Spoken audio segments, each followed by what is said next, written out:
अस्सलाम वालेकुम। आप सबका इस्लामिक मोटिवेशन विद सुमेरा के चैनल में इस्तकबाल है। आप सबके लिए मैं एक स्टोरी लेकर आई हूँ, तो प्लीज़ आखिर तक वॉच करें। तो चलिए स्टोरी स्टार्ट करते हैं। अनाया एक बहुत ही नेक दिल और हसास लड़की थी, लेकिन पिछले कुछ महीनों से वो एक ऐसी जहनी तकलीफ से गुजर रही थी जिसका जिक्र वो किसी से नहीं कर पा रही थी। जब भी वो वज़ू करके मुसल्ले पर खड़ी होती, इसके जहन में ख़यालात आना पेश हो जाते। कभी इसे लगता कि उसके सजदे महज दिखावा है, और कभी इसे नमाज के ऐन दरमियान इसे अजीब और बुरे ख़यालात घेर लेते थे जिनसे वो लर्ज़ उठती थी। इसे महसूस होता कि वो अल्लाह के सामने खड़े होने के लायक ही नहीं रही। इन वसवसों ने अनाया को इतना तोड़ दिया कि उसने सोचा, अनाया तुम एक मुनाफिक हो। तुम्हारी ज़बान पर अल्लाह का नाम है, लेकिन दिल में ये गंदे ख़यालात। ऐसी नमाज पढ़ने से बेहतर है कि तुम पढ़ो ही ना। इसे एहसास जुर्म के बोझ तले दबकर अनाया ने धीरे धीरे नमाजें छोड़नी शुरू कर दी। इसका मुसल्ला अब अलमारी के एक कोने में पड़ा रहता और वो खुद अंधेरों में गुम होती जा रही थी। एक दिन अनाया की बड़ी आपा ने इसके खामोशी और बुझा हुआ चेहरा नोट किया। उन्होंने देखा कि अजान होने के बावजूद अनाया अपनी जगह से नहीं हिली। आपा ने उसके पास बैठकर शफकत से पूछा, अनाया क्या बात है? तुम्हारी आंखों की वो चमक और नमाजों का वो इश्क कहाँ खो गया? क्या तुम अपने रब से रूठ गई हो? अनाया फूट फूट कर रो दी और हिचकियाँ लेते हुए बोली, आपा मैं अल्लाह से नहीं रूठी, मैं तो खुद से शर्मिंदा हूँ। मुझे नमाज में इतने बुरे ख़यालात और दिखावे का डर लगता है कि मुझे लगता है अल्लाह मेरी नमाजें मेरे मुंह पर मार देगा। मैं मुनाफिक बन गई हूँ आपा, इसलिए मैंने नमाज पढ़नी छोड़ दी। आपा ने मुस्कुराकर अनाया के आंसू पोंछे और कहा, अनाया क्या तुमने कभी सोचा है कि डाकू हमेशा उस घर पर हमला क्यों करता है जहाँ सोना और कीमती जेवरात हो? वो कभी किसी खाली और वीरान झोपड़ी का रुख नहीं करता। बिल्कुल इसी तरह शैतान तुम्हारे दिल पर वसवसों का हमला इसलिए कर रहा है क्योंकि तुम्हारे दिल में ईमान का सोना मौजूद है। अगर तुम्हारी नमाज बेअसर होती तो शैतान को इतनी मेहनत करने की ज़रूरत ही ना पड़ती। आपा ने मज़ीद गहराई में जाते हुए कहा, बेटी जब तुम्हें ये डर लगे कि तुम दिखावा कर रही हो तो समझ लो कि ये तुम्हारे मखलूस होने की सबसे बड़ी दलील है। एक सच्चा मुनाफिक कभी इस बात पर परेशान नहीं होता कि वो दिखावा कर रहा है। ये परेशानी तो सिर्फ एक मोमिन को होती है। शैतान का असल मकसद तुम्हें नमाज से रोकना है, और तुमने नमाज छोड़कर उसे जितवा दिया है। अनाया ने हैरत से पूछा, आपा क्या उन हालात के बावजूद मेरी नमाज कबूल होगी? आपा ने जवाब दिया, अनाया अल्लाह तुम्हारे परफेक्शन नहीं तुम्हारी कोशिश देखता है। अगर तुम उन ख्यालात के बावजूद खड़ी रहती हो तो अल्लाह इसे तुम्हारा जिहाद करार देता है।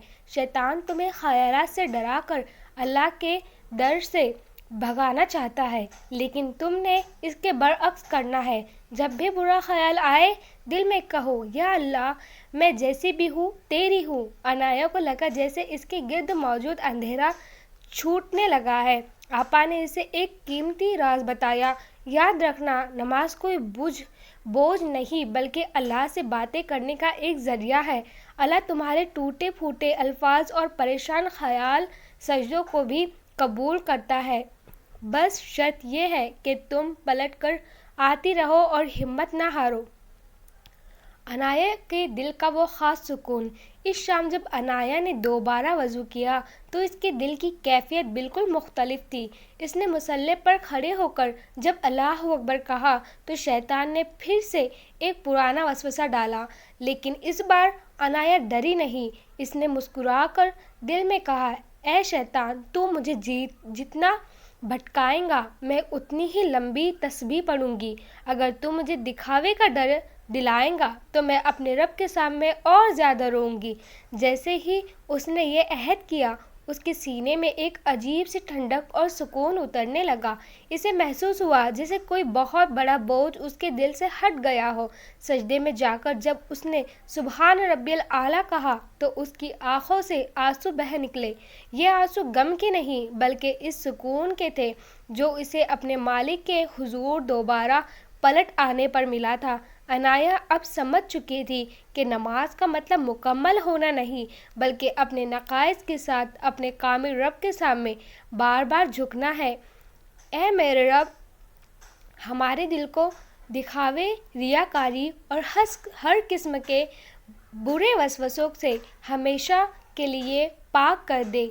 ہمارے سجدوں کو وہ لذت، خلوص اور گہرائی عطا فرما جو ہمارے ہر قدم پر تیرے اور قریب کر دے۔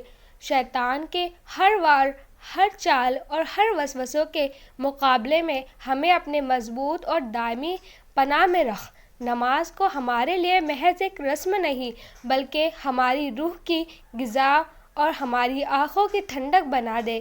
اے اللہ، جب ہمارے ذہن بھٹکنے لگے تو اپنی خاص رحمت سے ہماری توجہ دوبارہ اپنی ذات کی طرف موڑ دے۔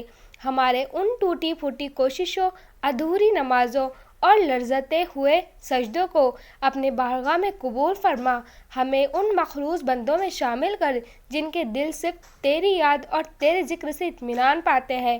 ہماری نیتوں کو شہرت اور دنیاوی دکھاوے کی گرد سے بچا کر خالص اپنی رضا کے لیے منتخب کر لے۔ اے مالک، ہمیں نماز کا ایسا پابند بنا کہ ہماری آخری سانس بھی تیرے سامنے سجدے کی حالت میں ہو۔ اے پروردگار، ہمارے دل کو وہ مضبوطی دے کہ دنیا کا کوئی بھی وسوسہ ہمیں تیرے در سے دور نہ کر سکے۔ ہمارے والدین، بہن، بھائیوں اور اس ویڈیو کو پڑھنے والے ہر پریشان حال انسانوں کو ہدایت اور سکون قلب عطا کر۔ یا اللہ، ہمارے ان تمام دوستوں اور سبسکرائبرز کی بھی مدد فرما جو اپنے ایمان کو بچانے کی جنگ لڑ رہے ہیں۔ آمین یا رب العالمین۔ تو امید کرتی ہوں کہ آپ سب کو اسٹوری پسند آئی ہوں گی اور آپ بھی اس اسٹوری سے بہت کچھ سیکھیں گے۔ تو پلیز اسٹوری کو زیادہ سے زیادہ شیئر کریں تاکہ ہمارے جو بھی بھائی بہن نماز پڑھنے میں ان کو یہ دشواری آ رہی ہے تو وہ اس دشواری سے بچ سکے، اور آپ کے شیئر کرنے سے اگر جو بھی ہمارے بھائی بہن نماز پڑھ رہے تو اس کا اجر آپ کو بھی ملے گا۔ تو پلیز ویڈیو کو زیادہ سے زیادہ شیئر کریں تاکہ یہ صدقہ جاریہ سے ہمارے بھائی بہن نماز پڑھنا اسٹارٹ کر دے اور وہ بھی اس وسوسوں سے بچ سکے۔ تو امید کرتی ہوں کہ آپ کو ویڈیو پسند آئی ہوں گی۔ تو پلیز لائک، شیئر، سبسکرائب ضرور کریں۔ ملتے ہیں ایسی نئی ویڈیو کے ساتھ، تب تک کے لیے دیجیے مجھے اجازت۔ اللہ حافظ۔